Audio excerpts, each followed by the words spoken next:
Karibuni to our meeting. We're hoping this is one of many, not too many, because whatever it is that we're experiencing, we need the information, but we also don't want to be here that long. But so we'd like to first of all start by thanking Sam, who gave us a chance, came up with this idea, and asked us to help execute it. But more than anything, would love to take this opportunity to appreciate all those in the medical field, the doctors, the nurses, the LPNs, anybody who's working in the medical field. We applaud you. We appreciate you. You guys are putting your health at risk, and you're in the forefront of this thing. So thank you, and may you continue to be blessed, and please stay safe. Now, we've come for this meeting mostly for information. A lot of us want information. A lot of us want health tips. Maybe we have questions that we would love to get answered. The panel that we have, they are experts in their own fields. We're hoping to be adding more to this panel because we feel that we as we go through this epidemic that we don't know anything about. So we're bound to find new things that will be coming up. So we are hoping to add more to the panel. Depending on what questions you guys are asking, maybe we'll know who to add to the panel. But for now, for today, we're going to have a panel of 6. Again, this is just our first meeting. We're hoping to have another one. So in case you guys have a question that's not clarified, or in case a question comes up during the conversation that maybe the panel would like to get back to us, just know that we'll have another opportunity to have this taken care of. So continue submitting your questions, and we'll bring them up these are our fellow Kenyans. So we'll bring it up to them. I know there's some sensitive questions about immigration. We do have the resources. Maybe they might not be answered here in this particular panel, but we have the resources. So you guys feel free to send those, and we'll direct you guys where to go. So again, welcome. Feel free to ask the questions. We'll have a Q&A session towards the end. And for our 6 panelists today, we have 2 brilliant doctors. These are people we already know. So this panel has a lot of people we already know and are familiar with. And so a lot of people feel comfortable to bring up the questions. So our first one would be Dr. Masi. Hello, everyone. Hi, Dr. Masi. Dr. Masi will be giving us an overview of the coronavirus. And, again, feel free to ask her any questions. And we also have Carol Kingara. Hi, everybody. Carol works for Boston Public Health. So she will be giving us, I know there's a lot of employees who have questions. So, and we also need to know a little bit about infection control and all that. So this will be the right person to be directing those questions to. And then we have Jane Kimani. Hi, Jane. Jane is on. She might be muted. But so Jane, for those who are familiar with her, she helps us out a lot with the high group that deals mostly with mental health, and she'll be touching a little bit on that, but she'll also she has a little bit of knowledge on this, so she'll be helping us out with that. We also have Dr. Peter Ngige, who is hi, Dr. Ngige. He'll be touching a little bit on the pharmaceutical part of it, because I know there's a lot of people who have questions on, the medications and kudungwa shindano, those kind of questions. So Dr. Ngige will be the best person to touch on that. We have Clement Nganga. Clement is an accountant. So I know there's a few people who have questions on the stimulus check, you know, on rent and all that. So Clement will be touching up a little bit on that. And lastly, we have Bishop Dr. Joseph Wayaki. We are familiar with Dr. Wayaki or Bishop Wayaki. He recently shared on Facebook that he is a patient. I'm sorry.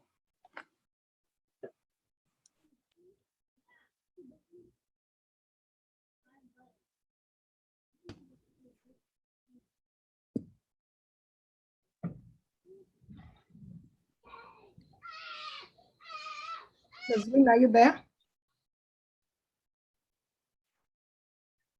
All right. Rosalind, are you there? Yeah, she's reconnecting. Okay.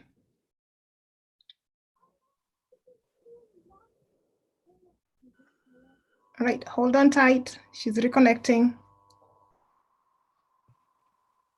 I apologize, I got an incoming call. That's So okay. the last person we were talking about was Bishop Dr. Wayaki, who is a patient. He recently shared on Facebook that you know, he did test positive, and maybe he's one person we would love to hear from who's gone through it, and you know, so let's start up with Dr. Masi. Dr. Masi, karibu. Asante, Asante. All right, hi everyone. Hi. I hope you can hear me clearly. I can hear and see most of you. Feel free to ask me questions. As introduced, I'm Dr. Mercy. I'm part of the Boston community, and I've been dealing a lot with COVID-19. So we do not have a lot of time to go into all the details. I can't talk about it. You're good?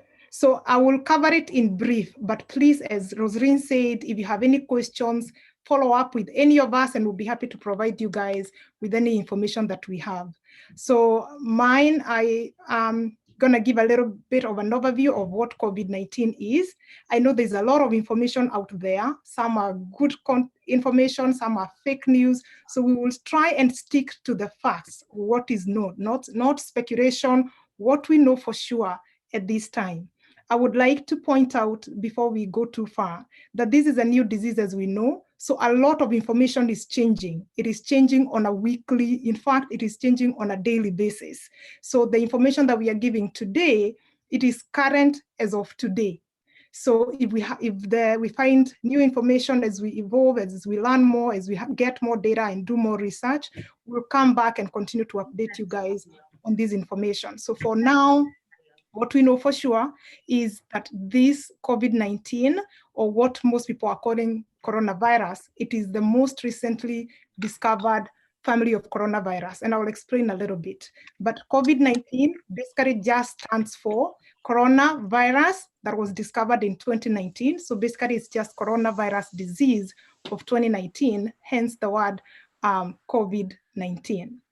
It's an infectious disease, as most of you know, and I will talk a little bit about that. It originated from China in December 2019. That's the first time we ever heard of this virus. It's brand new. It started in China in a live market in December 2019.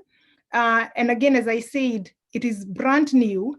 It's a family of coronavirus. There are other viruses that are called coronavirus, and I will mention a few of them. This is just one of those families. We are familiar with others like MERS or SARS that happened before. They're in the same group of coronavirus. We do have other viruses that we are aware of that cause things like flu, but this particular one that we are going to talk about today that the world over is focusing on is COVID-19. Now, as I said, most of the first few patients that presented with this disease were in China, and they were coming to seek medical attention in the form of pneumonia, right? That's how it was first discovered. It is thought to have been spread from animals into humans, and that does happen in rare occasion when a virus starts from animals to human, and that's why it's thought to have originated from this live market in China. But it only stayed in China for a little bit, and then it started spreading across the world, and that's when it moved from being called an epidemic to a pandemic, which basically means it has spread the world over, as we know. It is now being spread from person to person, which is why we are here, because we are transmitting it from person to person. And so today we'll get to learn, how can I prevent from getting this disease? And once I have it, what do I need to do? And how do I know that I have this disease? Now, we have what we call incubation period, like the time where you have the symptoms, and most people have the symptoms about from when you get the exposure. It's taking about 14 days, and that's why we talk about a 14-day period, right? And most people who get this disease, they don't even know they have it, but they can spread it, although they do not know they have it. They can spread it before the symptoms appear to them. So it is about, on average, it's about 5 days, 4 to 5 days from when you get exposure to this disease. It may take about 4 to 5 days before you get any symptoms at all. But what we want people to understand is that even that period of time when you don't know you're sick, when you do not have any symptoms, you are still, you can still spread that disease from you to somebody else at work, in the community, in your family, and so on and so forth. That's why it becomes very important for all of us, and I'll talk a little bit about that as well, to maintain hand hygiene, social isolation, and all the things that we'll get to learn from our speakers today. All right, so once you get infected, as I said, some people have no symptoms and others have very mild symptoms that look like flu-like symptoms, which is why it was being confused with, or is this COVID-19, or is this just a regular flu or a common cold? Because some symptoms are very mild. Others have, we have some other high-risk cases where now people start presenting with severe symptoms, and I will talk a little bit about that as well. And we have some mild cases, severe cases, and unfortunately, as we all know in this meeting, it can be fatal, or it can lead to death, which is what we are trying to prevent, right? So as I mentioned here, is COVID-19 is spread from one person to another using or through respiratory droplets, when people sneeze or when people cough. And again, as I said, this is a new virus. We are learning as we go. Among the debate that is out there at this point is whether this could be airborne. So although what we know for sure is that this is spread through droplets, to be on the safe side, people are being advised to assume that it could be airborne. And I know Carol will talk a little bit about that from a public health point of view. But for sure, we know it is spread through droplets, and the droplets can transmit through our eyes, which is why we are being told not to rub our eyes, not to touch our faces, basically, because if you touch our face, you are likely to touch your eyes, your nose, your mouth. These droplets and this disease is spread through like mucous membrane. So we want to avoid putting our hands that could already have the virus into our faces for that reason. Now, one of the key things is to understand what the symptoms are. And as I said, the symptoms can be a bit tricky because they mirror what we already know as a flu, a common flu. But just so that we know, most of the common symptoms include fever. That's why people are being asked, do you have a fever? And for the most part, a fever is for coronavirus or for COVID-19 is considered to be about anything above 100.4. So do you have a fever? Do you have a dry cough? Most people are describing having a dry cough, meaning when you cough, you're not even producing anything. It's not a productive cough. For the most part, it's a dry cough. Other people are saying they feel tired. Again, same flu-like symptoms. And then aches, pain, runny nose. We've had those kind of symptoms as well from people who've presented with this disease. Then we have some severe ones like shortness of breath. If you're having shortness of breath, obviously, whether it's for coronavirus or for whatever issue it may be, it is advised that you seek medical attention, or chest tightness. chest tightness. You feel like you're having chest tightness, and that's how people describe it. They're feeling that they have chest tightness or shortness of breath or a fever or a dry cough. Those are some of the symptoms that people are experiencing. Now, to prevent this disease, we are being told to wash our hands very thoroughly, right? And not just to wash our hands with just water. Please wash your hands with soap and water for about 20 seconds. So the advice there, because most of us are not going to sit there counting 20 seconds, is to wash our hands for a period of 20 seconds, singing happy birthday song twice. You can also use Purell. And when you use Purell, please remember to rub it, wash your face nicely in between your fingers, at the back, on your nails, not just to use it quickly and not wash your hands nicely. If you're going to use Purell, even when you're washing your hands, make sure you get all the parts. The other thing that we are being advised to do is obviously to make sure we do not get in close contact with a lot of people. That's why people are being advised to keep 6 feet apart, which is why we are doing social isolation. I'm sure you guys have heard that. Not congregate, not be around a lot of people. Keep a distance between you and the next person, so that if you have the virus, you don't spread it to the others. And again, if the others have a virus, they don't spread it to you. So it works both ways to limit that contact. Again, the other thing that we are being advised to do when you're out there is you can use gloves. Use any gloves if you're out there. Use masks. And the one thing I wanted to point out about using masks, I've seen people using masks out there, and for the most part, they are putting it here and they are putting it on the chin, or they are not covering their mouth, or they're not covering their faces. Please, if you're outside or at work and you're using masks, make sure you're using it the right way. The right way being, make sure your mask is covering your nose. You tie the first one at the top of your head like that. And the second one, please make sure you tie it below your ears to make sure that you don't have any openings here where air can get through. So make sure you use it wisely. If we don't use these PPEs the right way, they're not going to protect us as they should. So when you're out there, don't walk around with it. I'm seeing most of the time people are walking around with it like this. Please make sure you use it nicely. If you have any more questions about that, I'm happy to give details. When you go shopping, make sure in your houses, make sure you're using wipes that you can wipe around either food shopping or things around your house. Also use like Rhino spray. I'm not trying to promote any brand or product here. I'm just trying to give some information of how we can try and prevent this disease. And again, my colleagues will address it more on more from a public health point of view. So I will stop there for now, and I will give it to Carol, the next person who will talk about public health. So please, Carol Kingara, and then towards the end, I'll come back to answer any questions that might be there.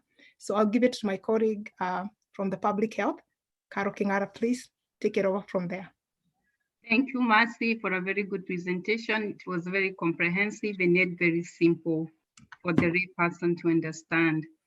I'm a public health nurse with the city of Boston, and I've been working with COVID patients since our first patient landed in Massachusetts. In fact, I got that call from UMass Boston.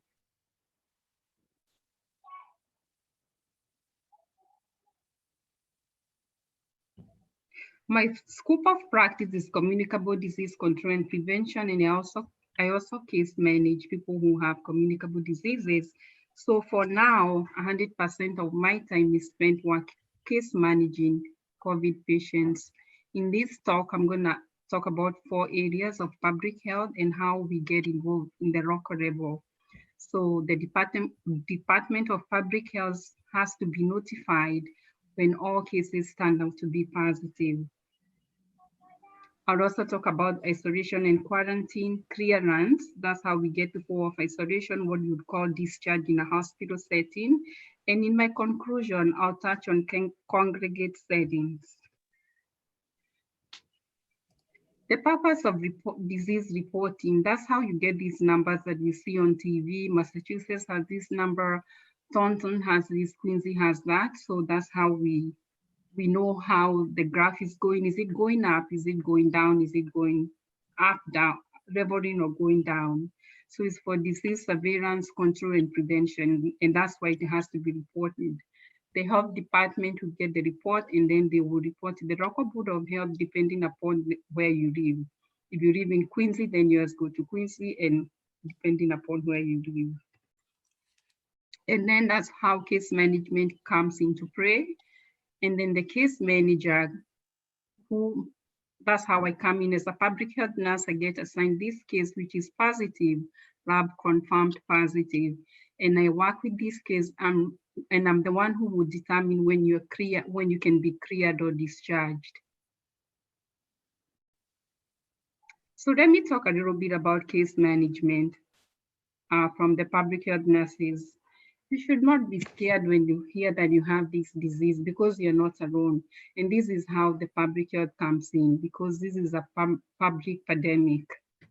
So when I get your case, I'll be talking to you and telling you that it's been reported to me that you're positive. And mainly I'm trying to check how you're feeling, first of all, mentally, like holistically, from your mental and everything. Do you have food? Do you have the basic supplies? I'm also checking your temperature, your viral signs. I'm also asking you about your past medical history, because I want to know how to categorize you. Are you someone who is going to have complications? I worry more about people who have like diabetes, because their immune system might be compromised, people who have underlying lung disease like asthma, and so on. We also do what we call contact tracing. And that means that I'm asking you, where have you been from when your symptoms started? And I'll go back 48 hours from when your symptoms started. Once I identify your contacts, I will tell them to quarantine. This is a good time to start thinking about, if I get sick, do I have a room? Do we have a space like a bedroom where I can isolate myself so I don't make other people sick?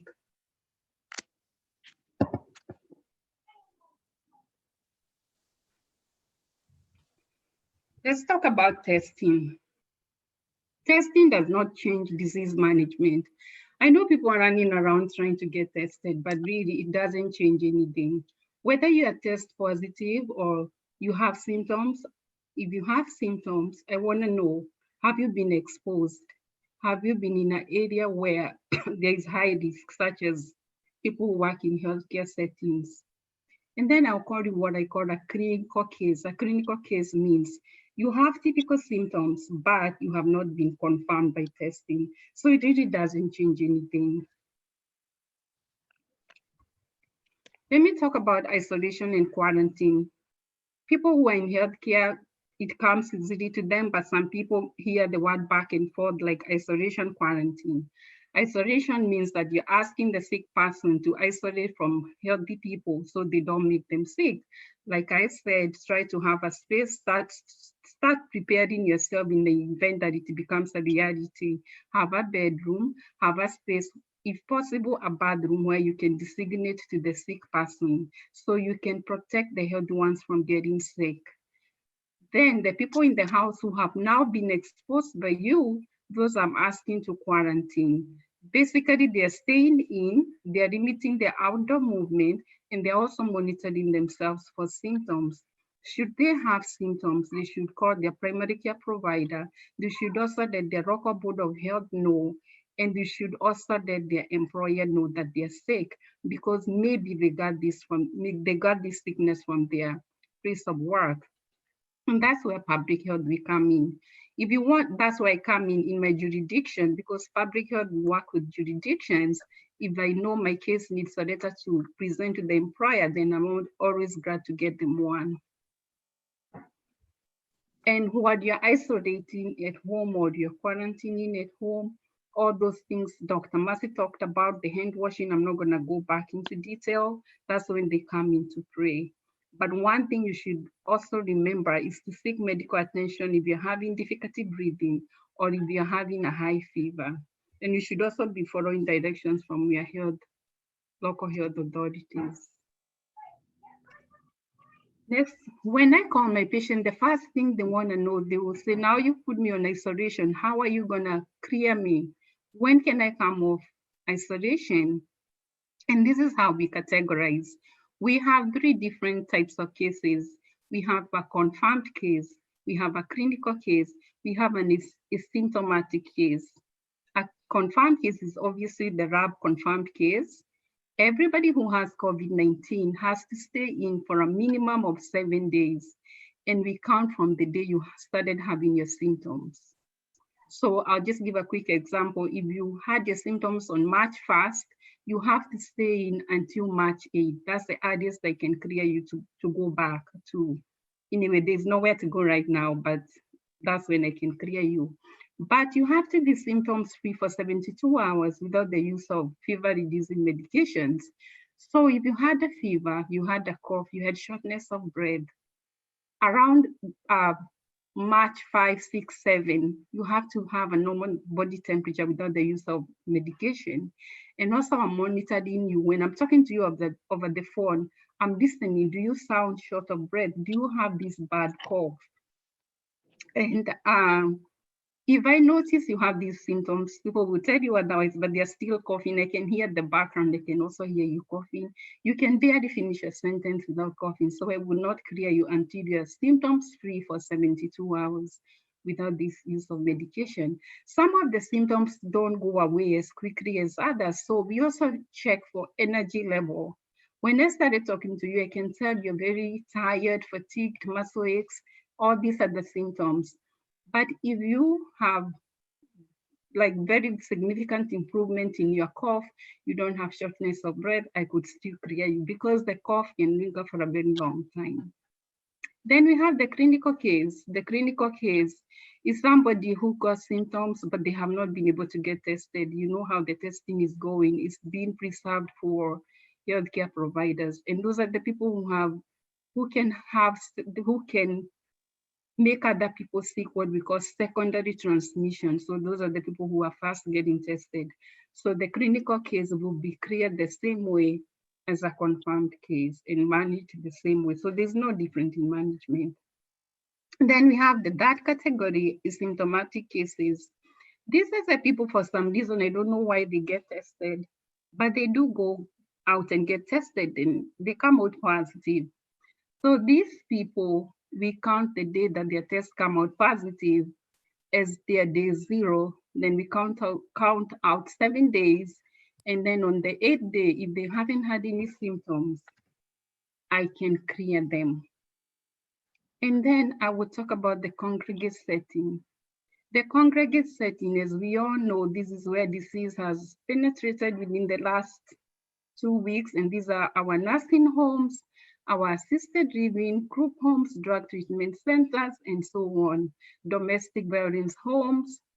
And the healthcare department also get assigned to these places to work with, and they're also mandated by law to report.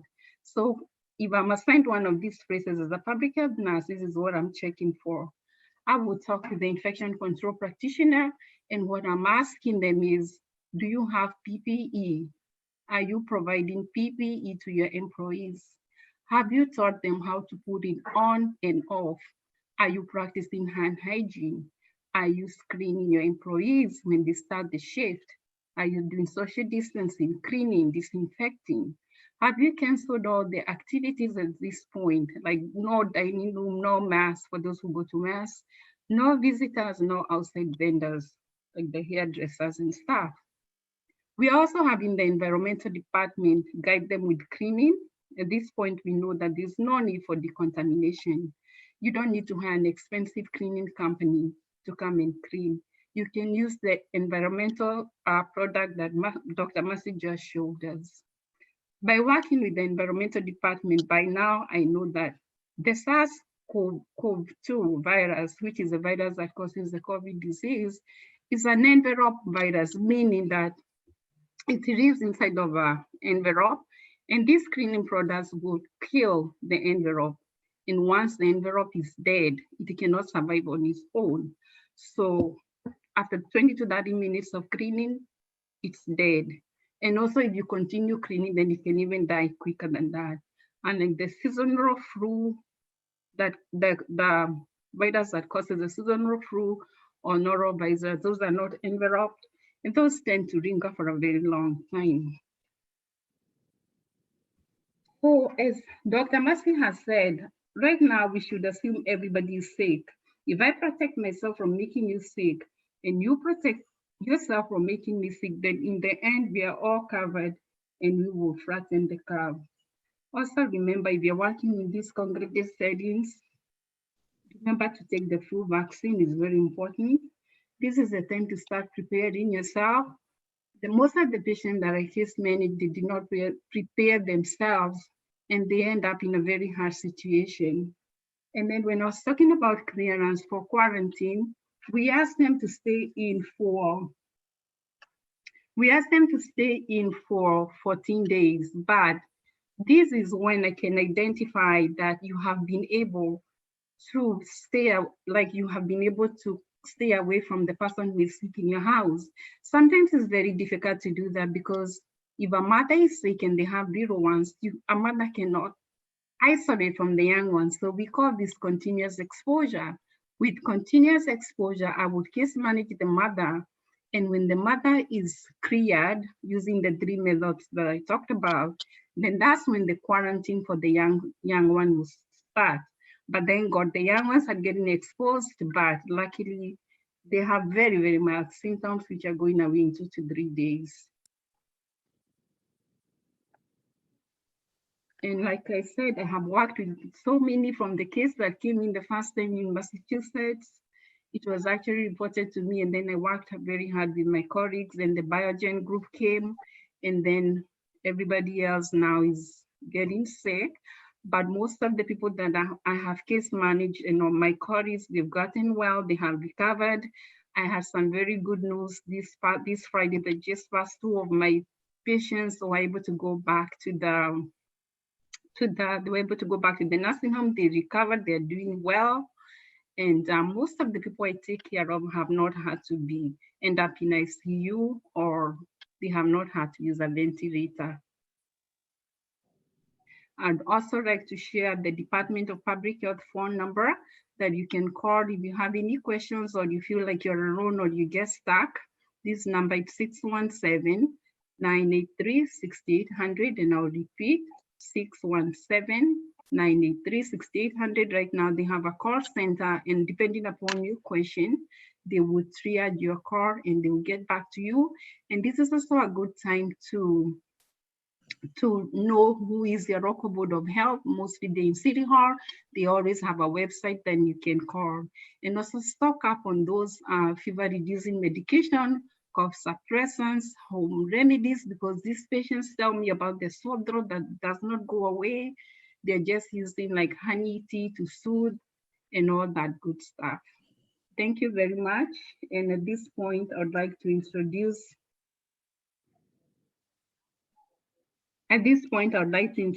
our next speaker, who is Jane Kimani. Welcome, Jane. Thank you. Hi, everyone. Thank you, Carol, for what you and the Department of Public Health is doing in keeping the residents of Massachusetts safe. And it's our social and individual responsibility to keep doing or practicing what we are learning every single day.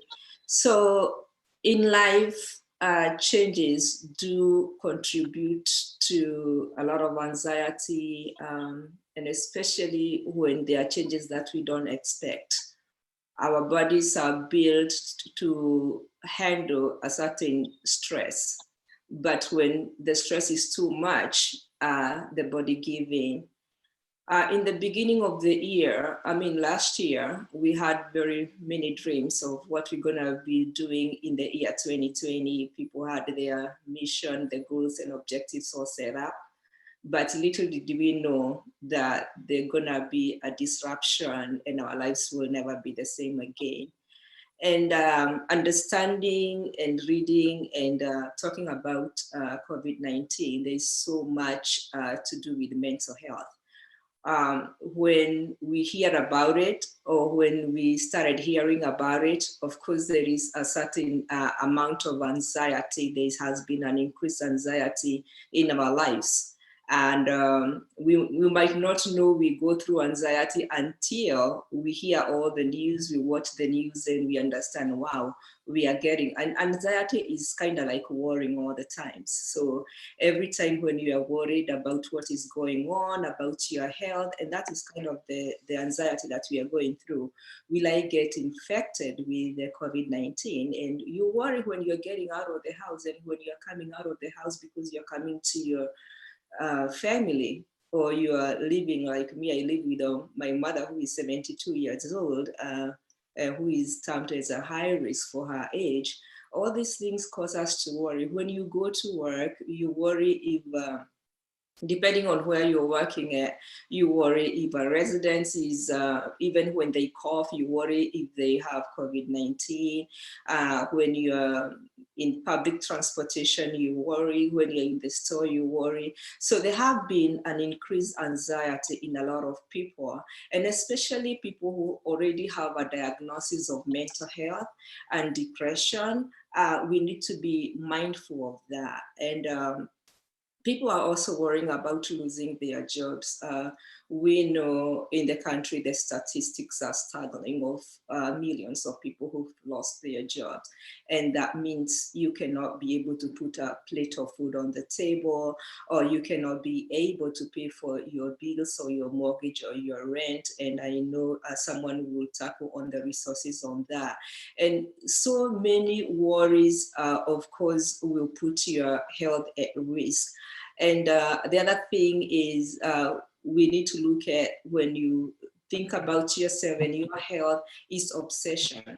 I know at work, one of our employees has become so paranoid, like every day, and it's in a good way, because it protects us. Every day he has even to clean the doorknobs, like stop people from coming to the office. We have to do all these little things. But even in our families, we see someone who is more obsessive with this obsession behaviors, like people are cleaning and all that. But so that's another sign, like people are becoming more obsessive. But if you become obsessive in cleaning, that's okay. But when you get overboard, that's, you have to think twice, because some people also have obsessive compulsive disorders. The other thing that we see is loneliness, especially with the social distancing. This is not the time to ask for a friend to come for a cup of tea. This is not the time that we do, birthday parties. Graduation season is coming up and all that, but we have to continue with the social distancing. And with the loneliness, some people who already have depression and have these other things, that can put them more at risk. And all what we can do is continue checking on our families, continue checking on our friends. There are so many modes of communication, thank God. You can FaceTime with them and check on them. You can text them and find out how they are doing. And you can brighten someone's day by even doing little things.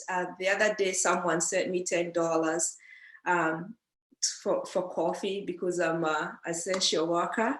I don't even know the person, but they sent me $10. And you know what? That brightened my day. And so there are so many things we can be able to do. Someone like Carol, who is working right with the Department of Public Health, tackling this, just send them a note to say thank you. So there's someone who is struggling out there, they cannot be able to buy diapers for their kids. Just send them $20 for that. So there's so much we still can be able to do in reaching out and to close that barrier that is caused by the isolation and and quarantine. So let's us continue to check on our friends. There's traumatic stress disorder. I don't know if you watch the news. If I like watching ABC with David Muir, and at times I'm on the TV even crying because I'm seeing doctors who've sent their kids away. I've seen families that are, they've lost their loved one and they are going through a tough time. And when I think about a couple of probably months to come, all these healthcare workers who are working 12-hour shift back to back, dealing with COVID-19 patients and also their families, or talking to their families about their losses, this is going to hit them back and through PTSD, or patients who have near-death experiences and they came back to life, and we're gonna have a lot of cases with traumatic stress disorder. And so what we can do again is just to support these people. If you know someone who is going through a tough time, again, reach out to them and speak to them, talk to them, let them know that you are there for them, you're praying for them, and you get their back.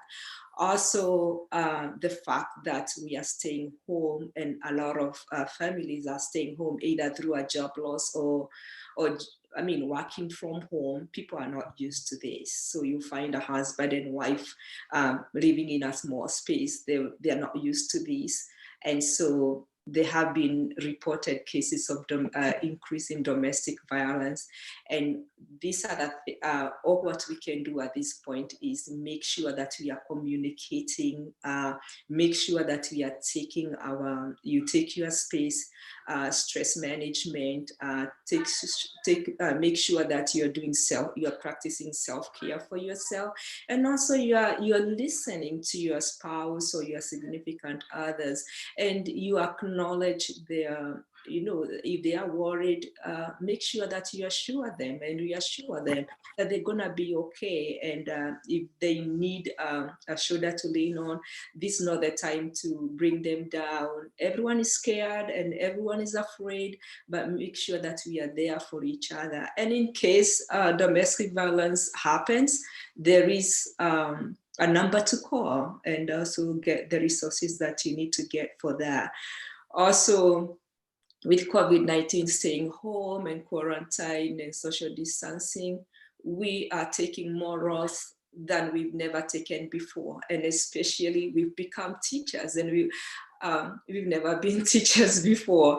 And I know when the schools open back, I think I'm gonna send flowers to my kids' teachers and let them know that they do a good job. Right now, the biggest stress for me is kind of like I'm teaching, but I have to learn fast to be able to teach. And especially for us who are working and then coming back home and doing homework with the kids, it's not easy at all. And so we are taking more than what we are used to, and that is also another stressor. The other thing is when we have these kids at home, and we are not talking to them about their feelings. As we are scared, we are afraid, we are going through a tough time, but do we listen to our children and acknowledge that they are also afraid? And do we have a way to talk to them? For my kids, first of all, what I've done is making sure that their schedule stays the same. So they used to go for Taekwondo. They are usually going for those classes still, but online. So for 1 hour every single day, I make sure they are there and doing what they love doing. If it's bedtime, making sure that that schedule is still the same. Eating healthy, exercising, having breaks, talking about this, whatever is there, teaching them about hand washing, teaching them what social distancing is about, and making sure that we are not watching the TV with them a lot, and especially when they are talking about the deaths, how many people are sick. We don't want to expose them so much, but we also want to give them the right information so at least they can also stay informed. And I think that's what I have for today. In case you have any question, please feel free to reach us during the question and answer. Thank you so very much for your time. I'm going to invite Dr. Gigi, who is a pharmacist, and he's going to take over from here. Thank you so much. Happy Easter, everyone. My name is Dr. Gigi.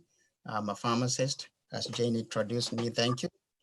And a pharmacist, our main job is we are the bridge between the patient and the doctor. We are the most readily available caregiver.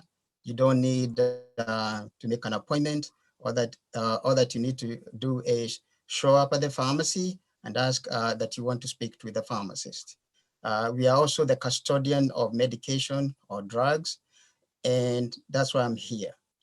And I'm here to speak on the question that so many people are asking. This is on hydrochloroquine, chloroquine, and I also talk about ivermectin, and I also talk about BCG. Let me start with chloroquine and hydrochloroquine. These two drugs are like cousins. They are approved for prevention and the treatment of malaria. But I'll concentrate on hydrochloroquine. I'll try to use a language that our brothers and sisters who are not in the medical field will understand. Hydrochloroquine is also used as off-label use, and it's used for rheumatoid arthritis and lupus erythematosus. Rheumatoid arthritis and lupus, these are autoimmune disease. What do I mean by autoimmune disease? Your immune system is supposed to protect you, but sometimes our immune system doesn't protect us. Instead, it attacks us. And that's the key here. I want you to note that sometimes our immune system does not protect us, but attack us. So how is hydrochloroquine used for rheumatoid arthritis and lupus? These are the autoimmune disease. So what the hydrochloroquine does, it is to slow down the immune system. This is the very same concept they are using with COVID-19. So what happens when you have an infection? When these coronavirus attack you, your immune system responds. You have heard people saying new or novel. What does that mean, novel? It means new. This coronavirus, it is not only new to us, but it's also new to our immune system. We have been having the coronavirus since 1960s. The first one was discovered then. But this strain is the one that is totally new. So what happens? When you get infected, there are signs and symptoms that we are told there before. What are the main symptoms? 1, fever. 2, persistent dry cough. The other one is wheezing, difficulties in breathing. Maybe you have seen somebody who is asthmatic, the way they struggle to breathe. So, and that's the part I want to concentrate, difficulties in breathing. What is happening when you get an infection? Your lungs are retaining water. That's why you cannot be able to breathe. The other thing is your lungs are getting damaged and inflamed. Why is the lung getting the damage and inflammation? So when this virus attacks you, the immune system is responding. And because this virus is new to the immune system is going overboard, overproduction, or what we call overdrive. And when you are attacked by a foreign body, bacteria, the virus this time, your body produces a chemical we call cytokine. So what is happening is your body is overproducing the cytokines. These cytokines are supposed to attack the virus. And what the cytokines are doing now is they're attacking the integrity of the lungs. So causing liver damage. The lungs damage.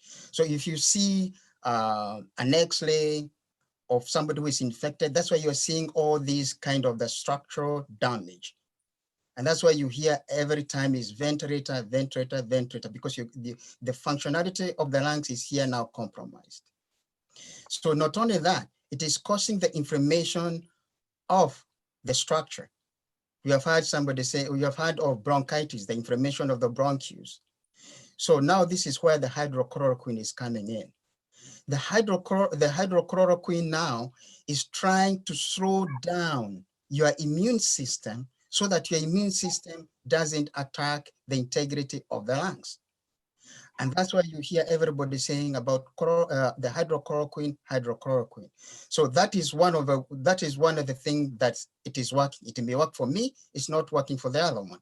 And that's why you hear nobody want to say, other than the politician who are saying, oh yeah, hydrochloroquine is working magic, is being used for treatment or cure.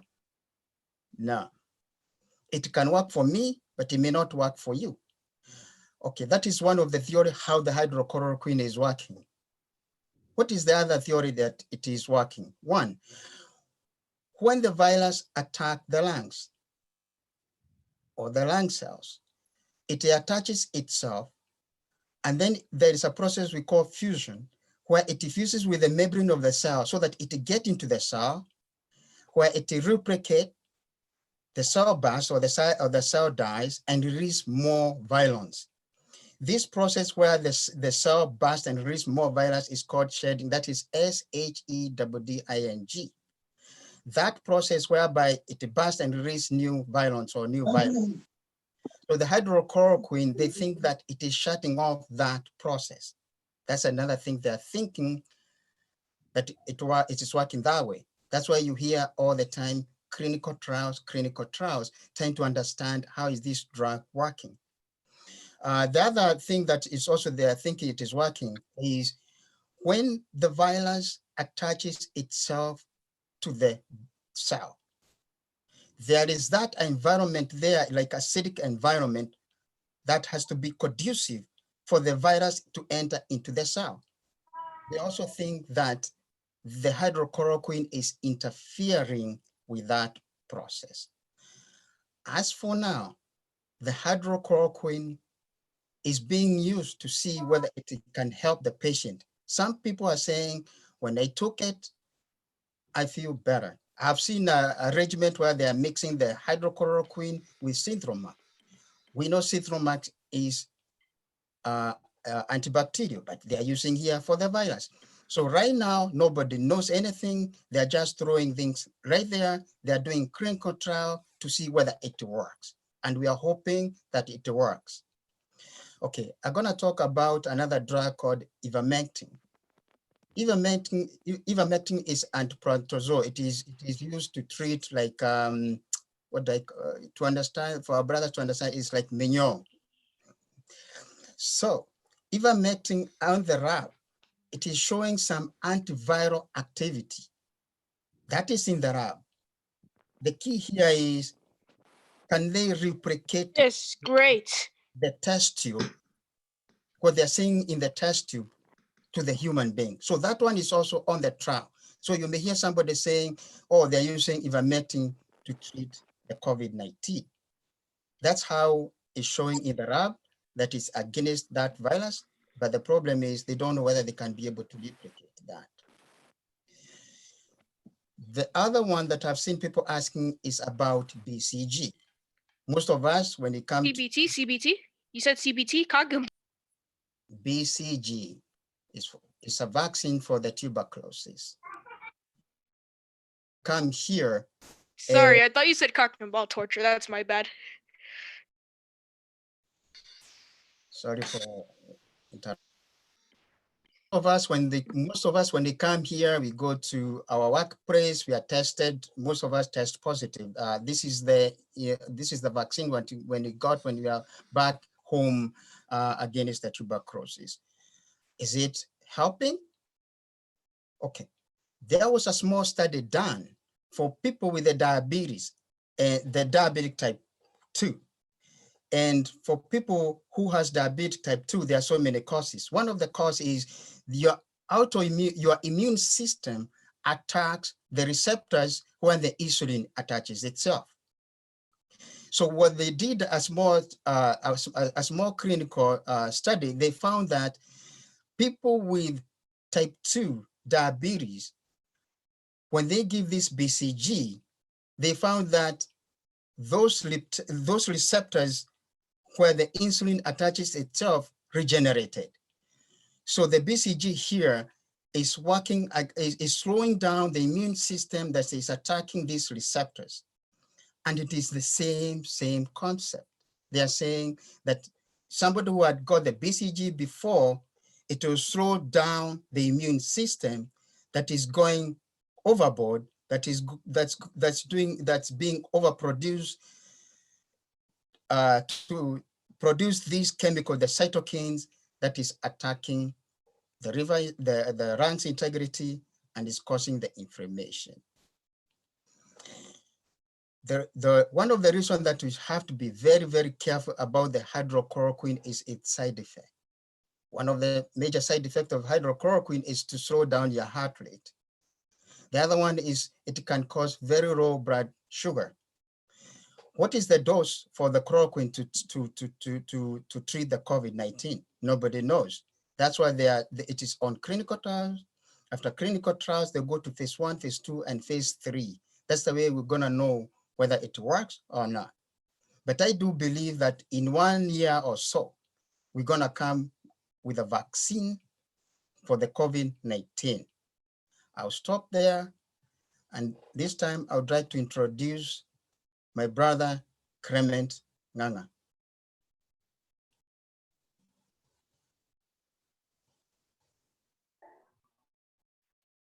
Thank you, Daktari. I hope everybody can hear me. So as the introductions were, my name is Clement. I'm a CPA.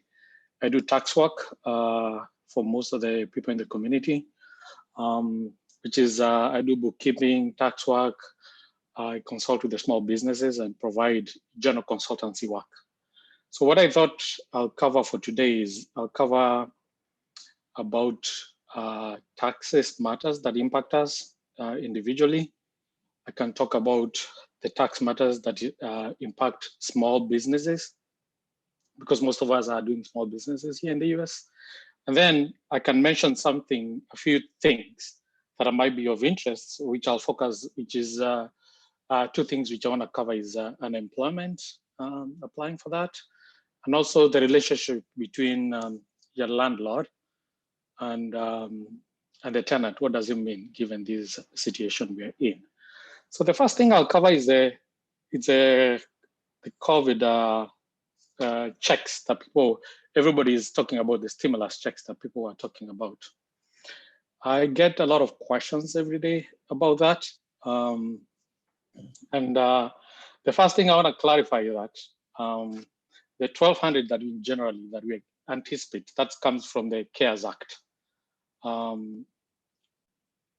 That money, there's a lot of question, how does it work? First, I'll clarify is that under the provision, individuals will receive a tax credit of about 1,200 or 2,400 for joint filers, plus $500 for qualifying child. So one thing to note is a qualifying child, not a dependent, because in our taxes, as a head of household or in your taxes, sometimes we claim individuals who are not kids, who are not child.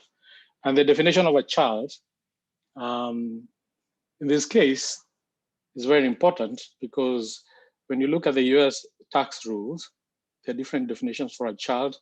Let's say for qualifying for a child tax credit, qualifying for earned income credit, and qualifying to be claimed as a dependent. So the general age that I believe they are going to use, and by the way, just like everybody else has said here, this information is the best information that we know as of today. Sometimes the IRS updates the information. The guidance that we know as of today, they will be using the age younger than 19, or younger than 24 and a full-time student, or any age if that person is permanently or totally disabled. So that's what they're saying. So it has to be a child, not a dependent. I think that's we should think about that. And of course, there's income limitations in that if you make a certain income, you're not gonna get you're not going to get any money. And those limitations, I'll just go quickly over them. For an individual, you need to have made less than 75,000. And when you make more than 99K, you'll not expect anything. For somebody who's a head of household, you need to have made at least, you need to have made less than 112,500. And if you make more than 136,500, you're not gonna get anything. And for married couples filing joint returns, you needed to have made less than 150,000. And if you make more than 190,000, you're not gonna get anything. I think these checks that will come, and the payments actually will be, let me clarify that, for an individual it will be 1,200, for a joint filer it will be 2,400, and 500 for an additional kids. And I think this money is important, given this because a lot of people actually are undergoing a lot of stress. What's going on? I hear some background noise because a lot of people are out of work or they don't have any source of income right now. One matter that is in reality, is it a bailout? Is it money that is being given out by the government? But the way the CARES Act is written, it's being referred as a recovery rebate. It is being treated an advance. It is being treated as an advance for our 2020 tax credit. So let me explain that. So when we file our taxes, we normally get some certain credits. Examples of credits we get is either child tax credit when you have a kid, or earned income credit when your income is too low, or you could get education credits when you go to college, or your dependent is going to college. So they are saying this is treated as an advance refund over 2020 tax credit. The question is not clear, and we're hoping it will be clear down the line. Is it a credit of one of the three credits, or will it be a separate credit? So my gut feeling tells me that it will be treated the way it was treated by other credits that came up in 2008, where when you did your actual tax return, when you're going to do your actual tax return for 2020 next year, you'll do a small reconciliation to see, for one, whether you qualified based on the income limits, and then whatever credit they'll determine, it will be considered an advance of that credit. So what does that mean if you don't have a credit next year? That means that money, you're gonna be owing on that money. So I think that's the biggest surprise for everybody, but I think most of the people are not talking about that piece. But it should be clear this money is more like an advance of your tax refund. So at the end of the when you're filing your taxes next year, you end up not having a refund. You're gonna most likely owe money based on how much you got this year. So that was the one I wanted to spend a lot of time on. I'll spend a few minutes on what the business should be doing. If you have a small business, including people who rent, who own houses that they rent to tenants, or people who are doing home-based business, there's a couple of things that you need to know there. There's, of course, the big one, which is the economic injury disaster loan that is being given on the SBA loan. You need to log in the SBA and make a quick application. It takes you, they say it should take you to about 2 hours, but actually it should take about 3, I'll say 15 to 20 minutes, because if you have all the information. They ask you to make sure you have your profit and loss for the last 12 months, which is from, the cutoff is actually from January 2019 to February 1st, 2019 till end of January 2020. So you need to have that profit and loss amount so that you can tell them how much your revenues were and how much your costs of doing business were. And then they'll determine how much they're gonna give you in terms of that advance. So that's one. It's very important. If you remember last year, there was a Columbia gas explosion in Lawrence. There was a similar fund that was set up, and actually most people did not apply for it. So I'll encourage anybody who's in business to apply for that, since this has been declared as a federal disaster. So the other thing I want to mention is there is what they call the payroll protection loan that they are giving. And that one you have to go through an SBA bank approved lender That only allows you to retain your employees for the next 8 weeks or 2.5 months. So it's based on a calculation that is a little bit tricky to do, but if you work with your payroll company, they should give you the number of the amount that you apply. And the good thing with that one, if you use it for the payroll cost, at least 75%, if you use those funds for payroll cost, it becomes a grant, which is very advantageous. To me, any business should always, if you have employees, I encourage you to apply it because there's a possibility of being a grant. If it doesn't end up being a grant, it's gonna be a loan at 1%, which is, to me, it's very cheap, if you ask me. The other thing is, a minor thing to note that there's a payroll tax credits refunds that small businesses will be able to apply for two things, to be able to maintain the employees to continue working. I mean, the employees who need to take time off because of being sick, or the employees who need to take time off to take care of people who are sick. So there's some credits are available, which average about 80 hours per individual that you need to look at. So that one, I think you can get also information. Your payroll company should be able to help you with that, or your tax accountant should be able to help you with that. So for businesses, those are two things that are really important. The other two things I'll cover, as I mentioned, the unemployment in Massachusetts. That's what I think applies to most of us. I would encourage everybody who's out of work to file for the unemployment. And the big question is that, come on, makaratasi, or if you don't have papers, do you qualify for the unemployment? I think that's a situation you should check with a lawyer, your immigration lawyer question, because there's a question specifically that asks you whether you have. You're a citizen. If you're not a citizen, you need to put your alien number. That is for Massachusetts. That's the way it works. So you need to check with the lawyer before you go ahead on that. The other situation, of course, is when you're renting and you lost your job. Can you be evicted? But Governor Baker said very clearly a few days ago that there's a stay on evictions, and the stay is of 120 days. And then when that 120 days expires, your landlord needs to give you a 30-day notice if they're going to go ahead with the evictions. But you know, in Massachusetts, for you to get an eviction, you have to go through a court process. And I believe there's for you to go, right now the courts are not in operation. They're working in limited capacities. So for you to go through a process, I'll say there's a little bit of a stay. There's a little bit of room if you don't have money to pay your rent, to be able to figure out something within those 150 days. So the question is, what do you do as a landlord? You're not getting your payments, nobody's paying you, and you need to go continue making payments. What is being recommended is that you need to immediately contact your lender. The lender, using the CARES Act, actually, the CARES Act by default provides an opportunity for each and everybody who has a mortgage 180 days forbearance. So you have 180 days where you can work with your bank, where you don't have to provide a lot of documentation, or you don't have to pay a fee to get 180 days of forbearance. And there's also an opportunity to extend that 180 days to another 180 days. So it could be a year for you to be able to sort out things. And those are the only things I wanted to cover for today. I'll hand over to the next presenter, who is Bishop Dr. Joseph Wayaki. Thank you, everybody.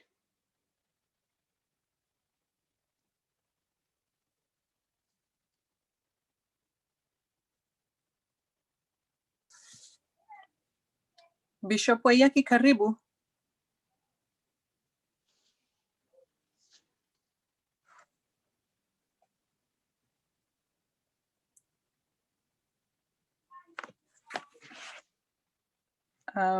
He may be muted or something. So maybe we can take a question or two as we try to sort that out. I'll actually thank you very much to everyone. I'm not sure if you all are aware, you can submit your questions. You can write them down and just submit them, they'll come through. So I would love to read the first one. It was from Koi. This question is for Dr. Mercy or Caro. The question is, do the recovered persons, are they contagious after they recovered? There's some rumor out there that even though you've recovered, once you test positive, that you can still be contagious. Can you touch on that, please? Rosina can take that question. When this whole process started, we were using what we call the test-based strategy. And that's where they said after your symptoms have resolved, then you had to be tested and you had to do 2 tests. And that's what they call the PCR testing. And they had to be done 24 hours apart of each other. They both had to be negative so you can be cleared to return to the community. At that time, they were doing the nasopharyngeal with the nose, and they were also doing the oropharyngeal where they stick another one in your throat.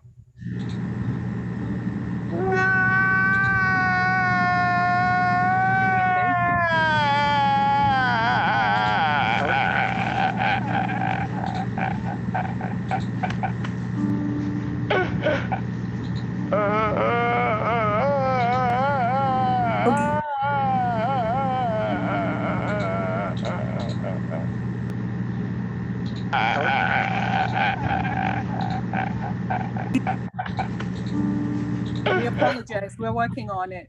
Don't worry. The devil is a liar. We're working on this.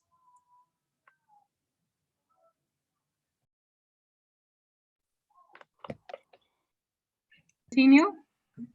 Yes, please. Yeah, you're good. Okay. I was saying when this process started, when we had our first patient in Boston, the CDC gave us a guidance for clearance where we had to do 2 tests after the symptoms had resolved, the respiratory symptoms, because those are the ones that resolved.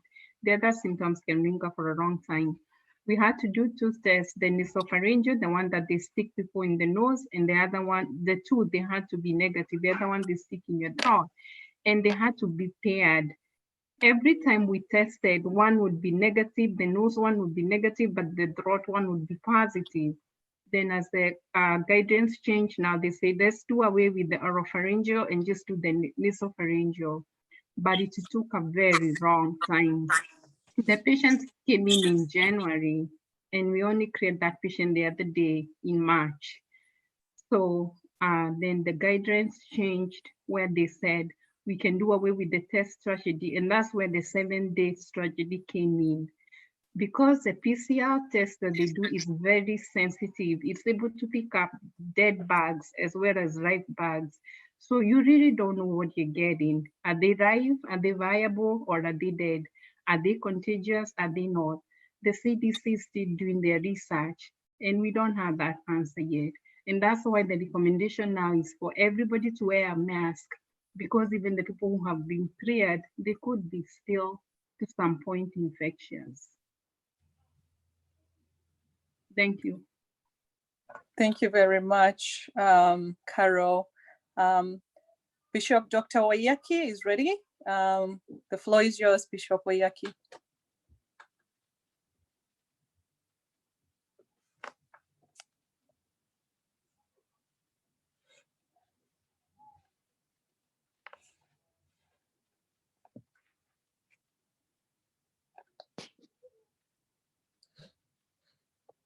I'm not sure if he can hear us. All right, as we check on that, Rosalind, if you want me to take the question about the grocery shopping that I see there. Yes, please, go ahead. He may be muted. And then maybe in the meantime, Amos, you can make sure that we have unmuted Dr. Wayaki, please. All right. So there was a question asking about handling groceries as far as COVID-19 is concerned. And that question has been asked by many people. I personally went to grocery shopping this morning, and I know Jane talked about having OCD and having some sort of obsession, but my take is that you cannot be too careful. So let's think about this, that we don't know who's sick out there. So my message is assume you could be sick and assume anybody else around you and anybody out there is sick. And if I think from that point of view, then I will try to protect myself But on the other hand, I will try to protect others from me. So with that, having said that, you can assume, you want to assume that the person who was putting that grocery on the shelves, the person who was carrying the food cart that that you're shopping with, could have it. We don't know. So it's good to be careful. So I am one of those who's saying, when you're going grocery shopping, carry your gloves if you can, and I will show you guys the right way to take off gloves, because I've seen people, they're wearing gloves, but the way they are putting them on and taking them out, they're contaminating each other, right? So I'll say wear gloves if you can. I talked about wearing a mask. So when I went shopping, I had my mask on. And then when if you can, at the entrance of the shopping, most grocery stores, they have the wipes, but if you don't, feel free to take a few of your wipes. I put mine in a Ziploc. I wipe down my shopping cart if I can. So, and obviously, as I said, some stores are providing that. When you go grocery shopping, obviously take everything you can. But when you get home, this is the important part. When you get home, and this is the recommendation that has been given out there, I'm practicing it myself. Take out all the papers and wipe your food, wipe your items, wipe the containers with, usually I use wipes like this. Again, like I had said, wipe them, because COVID-19 can actually stay on surfaces for days, for 2 days, for actually several days, and even in the refrigerator. So some people are saying just put them in the fridge and they will die off. Actually, it doesn't die off. And research has been shown that the virus is able to continue existing even in the fridge for a few weeks. So please wipe your food out before you put them in the fridge or before you consume them. Of course, for things like fruits and vegetables, we always use that.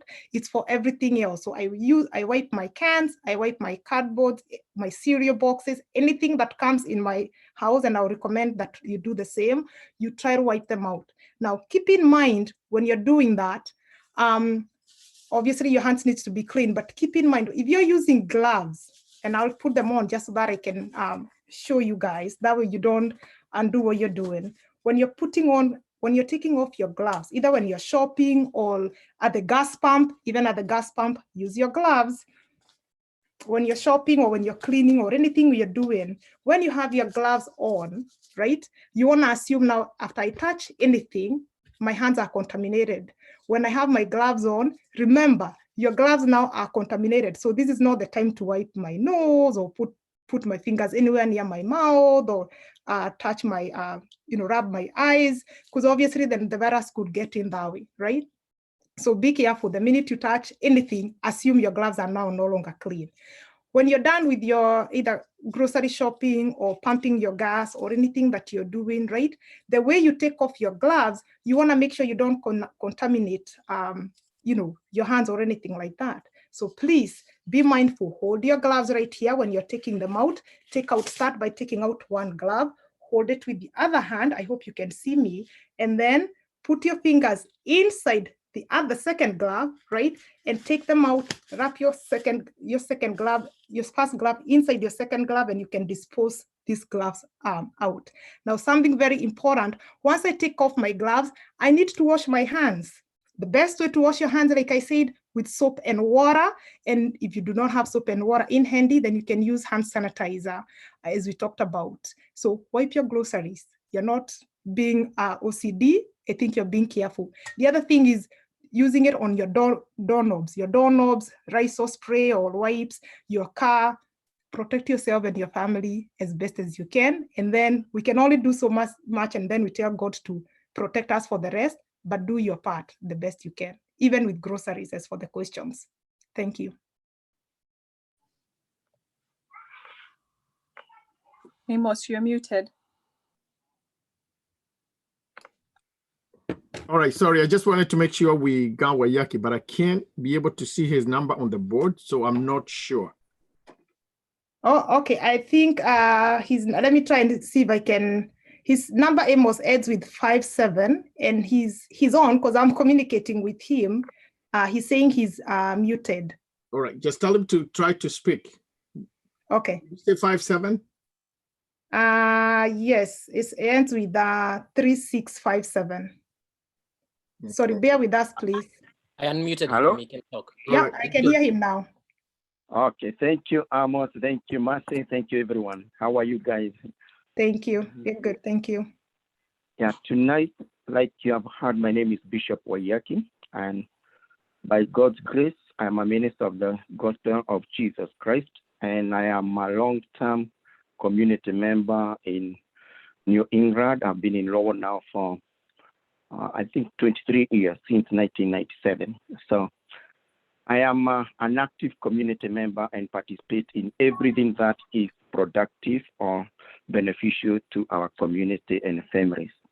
I want to take this chance to thank the organizers of this meeting tonight, and also to thank Mr. Samrack for having graciously taken this opportunity to be a public figure in bringing us together in this type of a forum. Tonight, I'm here to encourage someone, because maybe you could have heard of a message that you never expected for yourself, or from your loved one, or from your friend. Something related to this unidentified enemy that everyone is fighting, who is called coronavirus pandemic. I happen to be one of the victims, and when I got the news, although I'm a minister of the Word of God and I'm a person who is always encouraging others, it was not very encouraging. And for most of you know that besides being a minister, I'm also blessed in many other areas of life. I am an MBA, Masters of Science in Taxation. I'm a tax accountant, financial analyst, and I have a doctorate in the Ministry of Preaching, and I am also second PhD in Business Administration, Healthcare Administration, where I'm now writing a thesis on what stresses the administrators in healthcare administration. So as you can see, I'm an academic learner. I'm a scholar. I'm a source. And even when the news came to me, being well equipped academically as I am, and I'm an LPN, and I'm also a supervisor. Why I work a full time, I'm a supervisor in a nursing home, 3 to 11 shift, in a big facility in Denver. So, and being a supervisor, I was there in the front line working with the administration and everybody else on implementing the new strategies of how to work through this storm of COVID-19. Let me say this. When I had it, I forgot everything else that I was. And all that remained in me was my relationship with myself and my God and my family. And having been in the healthcare industry in the front line, I had seen people die. I had seen how people are dying fast after being diagnosed. And I had just finished teaching my family, watching a video of what to do when this demon, pandemic, attacks your family. That was like 2 weeks ago. I congregated all my family members, and being a scholar, brought a good video. We watched all of us together. Hardly did I know that was the week I was going to be a victim. So how does it start? Or how did it start with me? The signs were there early, but I continued to think it is just another normal weakness. I continued to work, and I continued to go to work, thinking, like the presenters have said, it is just another homa, another cold, something else, or maybe another day where I'm not feeling good. So I treated myself. Being a scholar, I knew that when you hear something like this related to most probably coronavirus, do this and this. I had mild symptoms, and I was waiting for a major symptom, but I never got any major symptom. I had headache. I had times of spiked temperatures going up to 101, but by taking Tylenol, it would calm down. I had dry cough, something which was very much hidden that you cannot even know that you have a dry cough or whether it is a cough or not, because it is like you cough and it is not paining, and after maybe 2 hours you don't cough. And maybe another sneezing, which is just like any other ordinary sneezing. I never had any congestion until later. I had no abdominal pain until later. I was not nauseous, but 2 days before they're going to be tested, I felt I was going to vomit and I was going driving to work. And I didn't know why I was feeling like throwing up, and I had eaten food in the house and everything. But I prepared myself with a cup of coffee, and I said if I threw up, I'll throw in the cup in my car. But I knew that before that, I also did not have good appetite. My appetite had decreased. And at times, I did not feel like eating. The taste of the food was not good. But on Saturday last week, I'm talking of like 8 days ago now, that's when I woke up with a severe shortness of breath. Good thing is that before Saturday, I had already moved out of my bedroom like 7 days ago when I knew I was dealing with tough cases in my place of work. Those who know my house or our house, I had gone to the basement. I had self-quarantined there, removing all my shoes in the garage, changing all my clothes in the basement, coming only upstairs only to shower and go back. So I had stayed out of my family. I had like prepared myself to be in the war. But on Saturday night, in Saturday morning, when my wife and my daughter and kids came to check on me, I told them of the kind of experience I had, whereby I had woken up and was gasping for air from nowhere. From nowhere. I had not spiked temp the previous night. I had no cough in the middle of the night. But some feverish signs, like when you have had malaria, appeared to me very gently but not major. And that's when my wife said no. Most of you know my wife, she's a nurse practitioner. So she said no, this is not good. So she looked for the number, she called a CVS number, she works for CVS. And I was booked for an appointment, which in the drive-through, which was in Shrewsbury, near Worcester. And they said after 2-3 days, wait for the results. On Wednesday this week, around 9, somebody with a US number called and gave the bad news. You have tested positive for coronavirus or COVID-19. I called my wife and I told her what had happened. I told my children, I told my mother, who is 88 years old and lives with us. And I told my wife I'm going to continue on self-quarantine because now it is that way. I called my employer, and my employer was not happy because nobody expected it to be positive. Like I told you, all the signs were very mild, nothing. And I had never missed even a single day to go to work. And remember, I am a supervisor, so I'm in the front line of everything. So it was not good news. And I continued with self-quarantine. Let me tell you, my brothers and sisters, these teachings which we are doing tonight are going to help so many people, because now you know that you can even see it even before it is in you or diagnosed positively. And self-quarantine yourself and keep distance from your family. And the purpose of self-quarantine, like all other presenters have said, is one, save yourself, save your family, save others, save one life, and save many lives.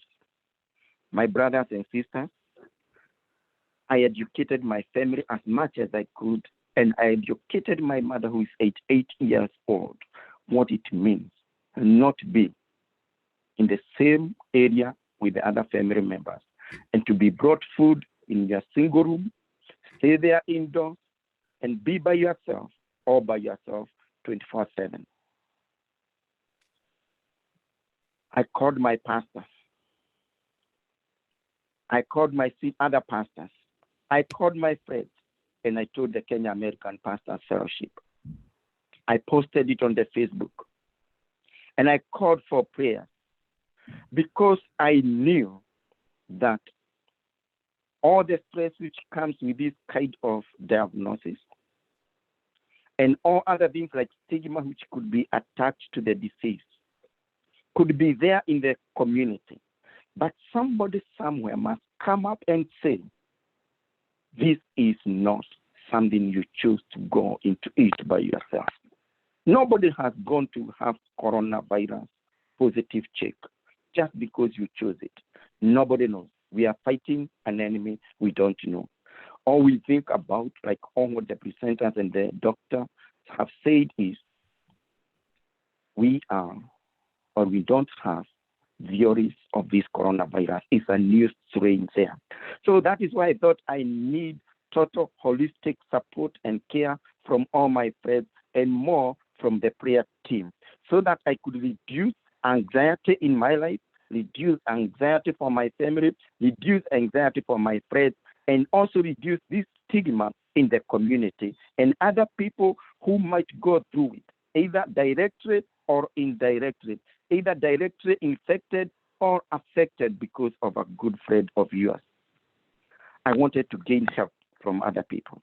And I wanted others also to be educated of what to do in case your results turn to be positive.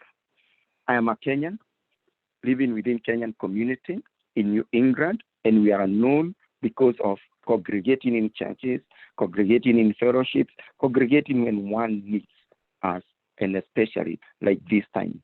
But because of social distancing and emergency is declared, we cannot meet.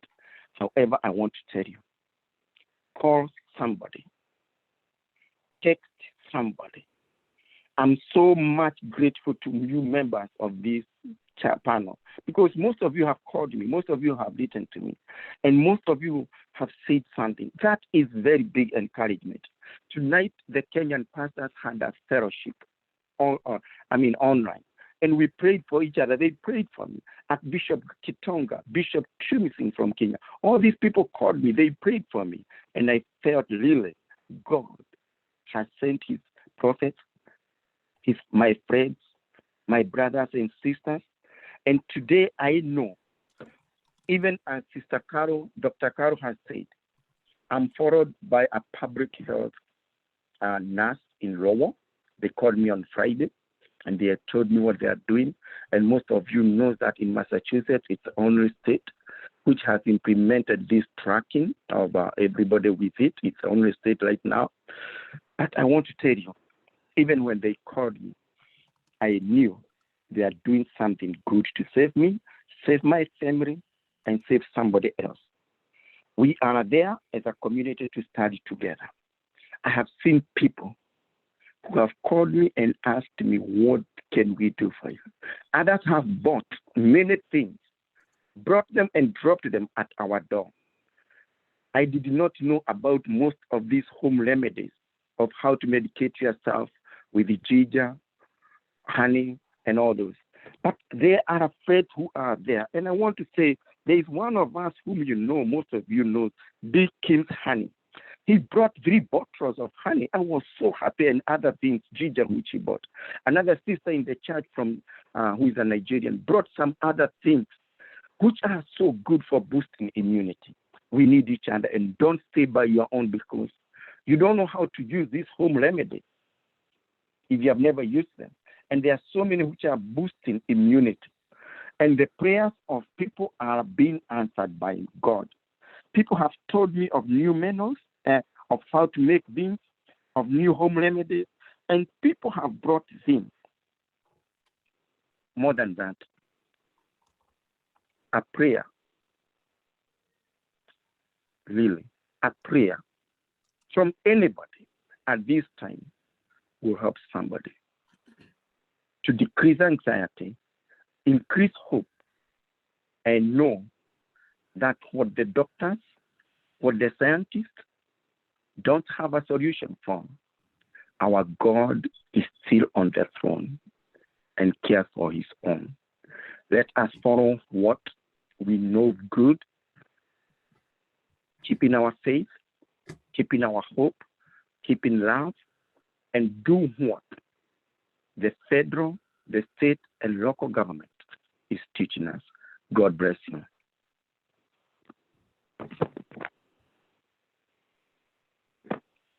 Thank you, Dr. Thank Reed. Thank you very much, Dr. Bishop Wayaki, for sharing that. I know it's really personal information, and just you sharing it lets us know that that stigma that's out there, it's okay. It doesn't mean, you know, I know viruses are viruses. I know we've all lived through, you know, AIDS epidemic and all that, but this is just something contagious. And if you do get it, especially for all of majority of the Kenyans who are in the front line, it's okay to share so that people know, you know, it's okay and we're going to be okay. Thank you so much, and may you be blessed. I would also like to recognize those on YouTube who are watching live, and thank you for, you know, sharing some of the questions you would like to be answered. Somebody shared it privately. There's so many questions that are coming through.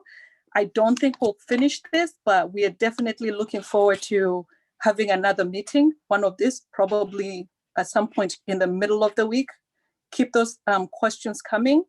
The panel, and of course, we're going to be adding more to the panel because this thing is changing. And I'm sure there's somebody else who would love to share their own story.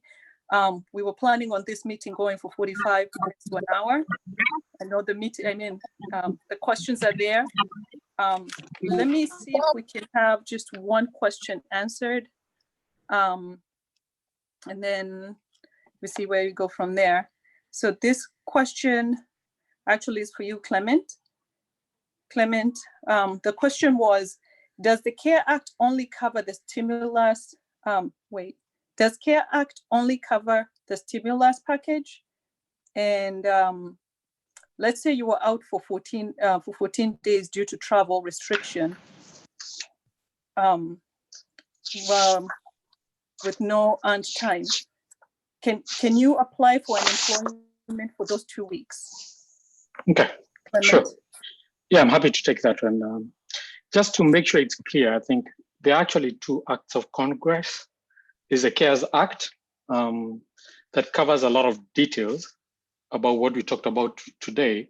But the question that you just asked actually is related to the Families First Corona Response Act. So that's a different act, but I get a question. So the question is, how is this coverage working? And the CARES Act most of the stuff is coming from IRS, but when it comes to the Families Act, most of the guidance is coming from the Department of Labor. So the Department of Labor has provided some additional guidance this week. And if you think about it, I like to think about it in 3 ways. So this act expands the sick leave and also expands the paid, expanded family and medical leave. So the sick leave, there are like three, I can say there are 3 buckets. And the first bucket, and I'll read it for my script here, is that there's 2 weeks of up to 80 hours of paid sick leave at the employee regular rate of pay where the employee is unable to work because the employee is quarantined and or experiencing the COVID-19 symptoms and is seeking medical coverage. So if you're sick and you're quarantined, you're covered. Your employer should cover you for the 80 hours at regular rates. So the other bucket is 2 weeks or 80 hours of paid sick leave at 2/3 the employee regular rate. And this is for somebody who's taking for somebody care of somebody else, like a kid or a family member who's sick. So that's the second bucket. And that bucket is up to an additional 10 weeks of paid expanded family and medical leave. So I know that was a big answer. I mean, that was too much information, but the answer is yes. If you're quarantined for 14 days, you should be automatically covered. And as I said, how does the employer cover the costs related to this? There's some credits the employer will be provided so that it can be able to extend this benefit to the employee. Thank you very much. And for those that have stayed on, thank you so much. You know, I know it's been quite a while, but the information, we need it. This is information that we need. So thank you for staying on. Let me take one question here that the lady really wants this answered. She was asking, and this is for Dr. Ngige. How do you know if hydrochloroquine is working? And when do you stop taking it? Dr. Ngige. Thank you for your question. As I had said earlier, everything is on clinical trials. So you cannot say that it is working for this long. You cannot say that this is the dosage. The doctor out there, they are throwing out anything that they think that will help the patient as for now. Everything, all treatment are new to everybody. So there is no, you cannot say this is the dose for this patient. They need to be standardized. And does it really work? It will work for me. It will work for me, but it may not work for the other patient. I saw another question there. Maybe I'll touch just a little bit. Somebody is asking about the vitamin C, vitamin D, and about the home remedies and ginger. If you check about, if anybody's at home holding a bottle of vitamin C, you'll see to it that it says it helps with immune system or it will improve your immunity. But if you turn that bottle around, you see a very tiny statement saying that that statement they had said earlier that it will improve your immune system is not approved by the FDA. So they'll say the vitamin C does not treat, does not diagnose the disease. So how do you improve your immune system? You improve your immune system by eating vegetables and fruits. There's no other way other than, getting the vaccine. There was another question there about the ginger. I had somebody call me, and that's why I said it's very important that before you take any supplement, talk to your pharmacist. We are the most readily available. You don't need an appointment. It's a phone call, or you drop right to your nearest neighborhood pharmacy and ask to talk with the pharmacist. With this person, the person is taking warfarin. And because he's so afraid of COVID-19, he's taking a lot of ginger. You know what happened? It interfered with high INR. So you may be killing yourself when you're saying that you're taking all these remedies and supplements to help yourself. Particularly if you are taking any medication and you want to introduce any form of supplement, please talk to your pharmacist and ask about drug-drug interaction. Rosalind, I want to echo on what Dr. Gigi said about the use of hydrochloroquine. I have case managed people who have taken these drugs. It's a trial drug, so they're using it on people who are very vulnerable, like those patients who are on chemotherapy. It depends on the provider. The patients that I've seen have used 500 milligrams twice a day for 5 days. And they're also using zinthromycin along with this. And these patients have fared on well and not had any complication, but it's case-to-case basis. We cannot say for sure it will work for everybody. Thank you.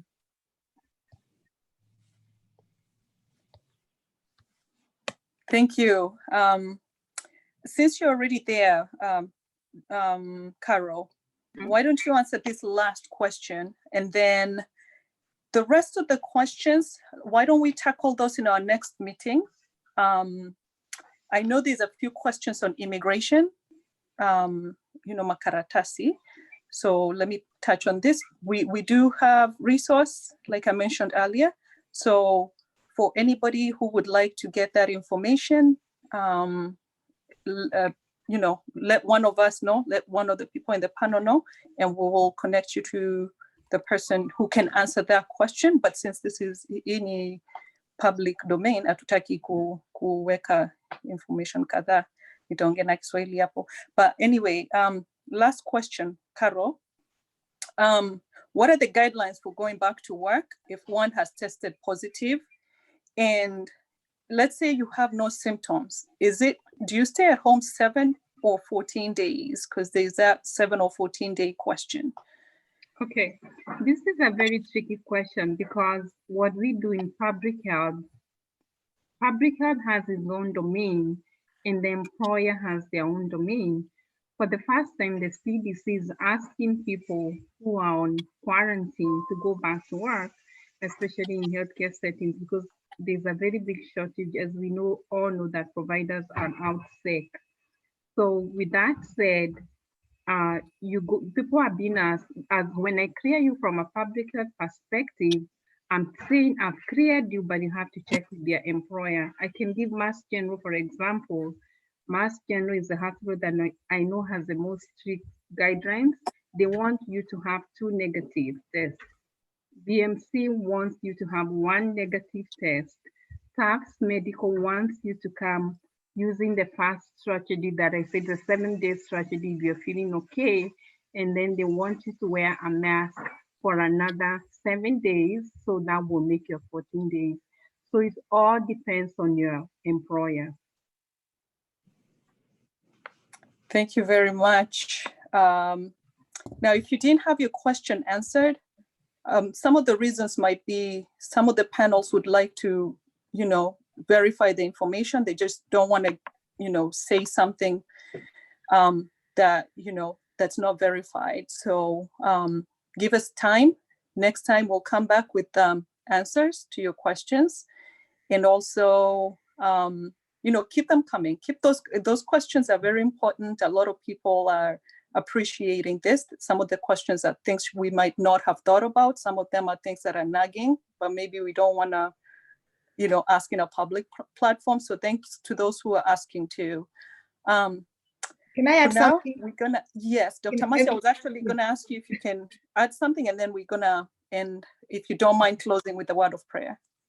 Okay, let me add something based on what Reverend Oyaki had talked about. Bishop Oyaki mentioned something about symptoms and not, he said he did not quite have the symptoms he was thinking people who have this disease have. And it reminded me to say a couple of things about symptoms, particularly for the older people. And I know we have a lot of our aunties and moms and dads and people of another age. They are actually not, at least the data that we have right now, they're actually not quite experiencing the usual maybe cough, fever, shortness of breath and stuff like that. For them, it's more like if you notice somebody is having either they are confused or they're having inability to focus, or maybe they are people who are blue on the lips. Those are other signs and symptoms that some people have reported. So they may not have a cough, they may not even have shortness of breath, but they're having a hard time focusing or concentrating. They are a little confused. With the older generations, actually some of them are falling, losing their balance and falling, and that's actually how they're ending up in the hospital and being diagnosed. When they get to the hospital because of a fall, they're being diagnosed with COVID-19. So not everybody is experiencing the classic shortness of breath, fever, and dry cough and sore throat. There could be other symptoms. So again, which is why we emphasize anytime you are off baseline or you're feeling either you're confused, shortness of breath, fever, the best thing is to call your doctor, and your doctor can guide you in terms of, do you go to the hospital or do you get tested, or where do you go after that? But I wanted to acknowledge what Dr. Oyaki said, that not everybody is experiencing those. But he did mention that he had a fever. So if you have a fever, that is one of the telltale signs, as we had talked about. The other thing I wanted to mention about was we now have obviously people in our community who have this disease, and I wanted to talk about stigma. This is like, and Dr. Oyaki talked about this, Rosalind said about this. If you're out there and you have COVID-19, it is nothing to be ashamed of. It is nothing to be embarrassed of. It is nothing that need to keep secret. It is actually okay to talk about it. If you keep it to yourself, then nobody is reaching out. You're already isolating yourself with the disease, quarantining yourself. And if you're dealing with this alone, it could be difficult for all the reasons that Jane Kimani had talked about, depression and others. So please, let's make sure that we don't stigmatize this disease. Let's make sure we do not stigmatize this disease. We need to support each other as a community. So if you hear somebody has it, if you have it, please reach out. Do not suffer alone. There is no need for stigma for this disease. Do not feel bad. Most of us are getting this disease because we are healthcare professionals. We are doing what we do best on a day-to-day basis, but other people are getting it just because you went to market basket, a supermarket or gas station. Other people don't even know where they got it or why they got it. So please, if you have it, nothing to be ashamed. Reach out. We have all the people that you've heard about tonight. Reach out to one of us. Reach out to your churches. Reach out to your friends, and let's check on each other. Please check on each other. Let's check on our elderly people. Let's check on our friends, our church members, our community members. We do not want anybody to be isolated, and we do not want to stigmatize this disease. All right, so I was asked to pray, and I don't know whether Dr. Wayaki, you're still there, or if you are able to pray. I will pray if you are unable to, but I wanted to give you this to close with a word of prayer. But if you're not there, I will gladly do that. But if you're there, I'll give you the honor to do that. Okay, let's pray. Father, in the mighty name of our Lord and Savior Jesus Christ, we thank you for this first meeting that as Kenyan community, we have been able to gather together and talk of how we need each other at this time. Thank you, Father, for those who took the courage and to say we need it. For wisdom, knowledge, and understanding is from above. And your word tells us that people perish because of lack of knowledge. Tonight, we pray for our community. We pray that none of our community members will feel alone. We are our brothers and sisters' keeper. The leaders of this panel and the others who will join it will be courageous enough to say, it is time to continue giving, for it is better to give than to receive. Thank you for what you have given in the minds of these presenters. Thank you, Father, for preparing them to have facts and speaking only what you have enabled them to know and speak out. I pray that you bless their families, bless their children, bless their places of work, and multiply them. Thank you for those who came to participate in this meeting tonight. Lord, give us courage. For thy word says, how good and pleasant it is for brethren to dwell together in unity. We need our unity, for it is in the unity that God commands a blessing. Bless us as Kenyan community and bless our families. Thank you for everything we did tonight for thine own glory. In Jesus' name we pray. Amen. Amen. Amos, I see you wanted us to give Karu. Is Karu still there? I see people saying there is somebody who had really been wanting to ask a question. Karu, if you're still there, I see there's a question. Rosalind, do you see that? Somebody raised a hand. Yeah. And then I lost them. Okay, I can read it if you're not. I think it's a question for Dr. Gigi that Dr. Gigi can take. And it's the last one, but I do want us to close him. He's been raising his hand for a while. It's a question about, can you get results if you do a drive-through test? Dr. Gigi, are you there? A Yes. question on the testing? Yes. Karu? In Lower, we have testing now that CVS is doing next to Crosspoint, and the test is coming out within 15 minutes. All that you need to do is go to cvs.com, they have a small survey there, answer those questions, and they will give you the appointment. Within 15 minutes, you'll know it. And he says he got the answer from, he got the confirmation via the phone. I got a phone confirmation. Is that accurate? I don't know whether they are confirming by the phone, but I know the question was, can you get the result within 15 minutes? Yes, over there, the drive-through. Because these kind of tests keep changing. Remember, there was a time when they are doing the test, it was taking some days. Mhm. Now, I think now things are changing.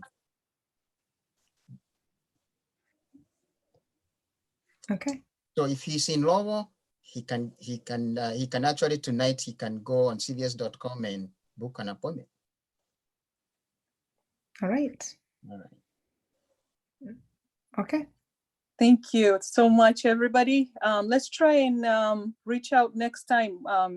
Your questions are still coming in, a lot of questions, and that's a positive thing. That means this session was a great success. So let's try out and meet up. We'll give you guys the details on our next session, hopefully next week at some point.